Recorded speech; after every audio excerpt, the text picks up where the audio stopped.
PTM ದಿನ. Teacher ಹೇಳಿದ್ರು, madam, ನಿಮ್ಮ ಮಗಳಿಗೆ ಕನ್ನಡ ಓದಲು ತುಂಬ ಚೆನ್ನಾಗಿ ಬರ್ತದೆ. ಮಾತನಾಡೋದು ಫ್ಲೂಯೆಂಟ್, ಆದರೆ ರೈಟಿಂಗ್ ಮಾತ್ರ ವೀಕ್. ಅಮ್ಮ ಸ್ವಲ್ಪ ಆಶ್ಚರ್ಯಪಟ್ರು. ಮನೆಗೆ ಬಂದು ಮಗಳನ್ನು ಕೇಳಿದ್ರು, ಮಗು, ಬರೆಯೋಕೆ ಯಾಕೆ ಕಷ್ಟ ಆಗ್ತಿದೆ? ಅವಳು ನಿಧಾನವಾಗಿ ಹೇಳಿದ್ರು, ಅಮ್ಮ, ಓದೋದು ಈಸಿ, ಆದರೆ ಬರೆಯುವಾಗ ಕನ್ಫ್ಯೂಸ್ ಆಗುತ್ತೆ.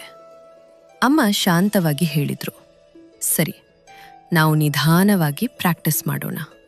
ಅವರು ಅಭ್ಯಾಸ ಪುಸ್ತಕ ತೆಗೆದುಕೊಂಡರು. ಪ್ರತಿದಿನ 15 ನಿಮಿಷ, ಒಂದು ಪದ, ಮತ್ತೆ ಮತ್ತೆ ಬರೆಯೋಣ. ತಪ್ಪಾದರೂ ಪರವಾಗಿಲ್ಲ. ಕೆಲವು ದಿನಗಳ ನಂತರ ಅವಳು ಪದವನ್ನು ಪೂರ್ಣವಾಗಿ ಬರೆಯಲು ಪ್ರಯತ್ನಿಸಿದಳು. ಒಂದು ದಿನ ಅವಳೇ ಹೇಳಿದರು, ಅಮ್ಮ, ಈಗ ನನಗೆ ಕನ್ನಡ ಬರೆಯೋದು ಇಷ್ಟ.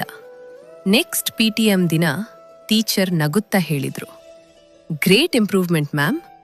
Now she writes confidently.